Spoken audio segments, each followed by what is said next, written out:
அமெரிக்காவின் சான் பிரான்சிஸ்கோவில் நடைபெற்ற முதலீட்டாளர்கள் மாநாட்டில் முதலமைச்சர் மு.க. ஸ்டாலின் முன்னிலையில் பல நிறுவனங்களுடன் 850 கோடி ரூபாய் மதிப்பில் புரிந்துணர்வு ஒப்பந்தங்கள் கையெழுத்தாகின. நோக்கியாவுடனான புரிந்துணர்வு ஒப்பந்தம் மூலம் சிப்காட் சிறுச்சேரி செங்கல்பட்டில் 450 கோடி ரூபாய் செலவில் 100 வேலைவாய்ப்புகளை உருவாக்கப்பட உள்ளன. 1000 வேலைவாய்ப்புகளை உருவாக்கும் வகையில் சென்னையில் ஏஐ மையமாக கொண்ட ஒரு மேம்பாட்டு மையத்திற்காக பேபாலுடன் புரிந்துணர்வு ஒப்பந்தம் செய்யப்பட்டுள்ளது. 300 வேலைகளை உருவாக்கும் வகையில் 150 கோடி ரூபாய் செலவில் கோயம்புத்தூர் சூலூரில் செமிகண்டக்டர் உபகரணங்களுக்கான தயாரிப்பு மேம்பாடு மற்றும் உற்பத்தி வசதிக்காக விளைச்சல் பொறியியல் அமைப்புகளுடன் புரிந்துணர்வு ஒப்பந்தம் செய்யப்பட்டுள்ளது.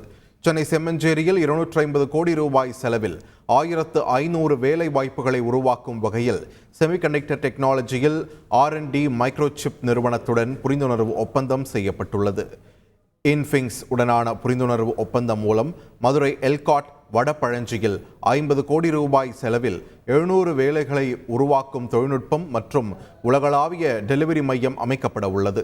500 வேலை வாய்ப்புகளை உருவாக்கும் வகையில் செமிகண்டக்டர் உற்பத்தி மற்றும் உபகரணங்களுக்கான மேம்பட்ட AI இயக்கப்பட்ட தொழில்நுட்ப மேம்பாட்டு மையத்திற்காக பயன்பாட்டு பொருட்களுடன் புரிந்துணர்வு ஒப்பந்தம் செய்யப்பட்டுள்ளது.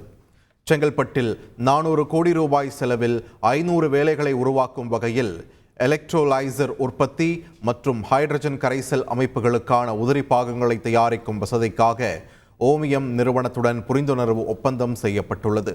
500 வேலை வாய்ப்புகளை உருவாக்கும் வகையில் சென்னையில் IT and analytics services centre அமைப்பதற்காக கீக் மைண்ட்ஸுடன் புரிந்துணர்வு ஒப்பந்தம் செய்யப்பட்டுள்ளதாகவும் தெரிவிக்கப்பட்டுள்ளது.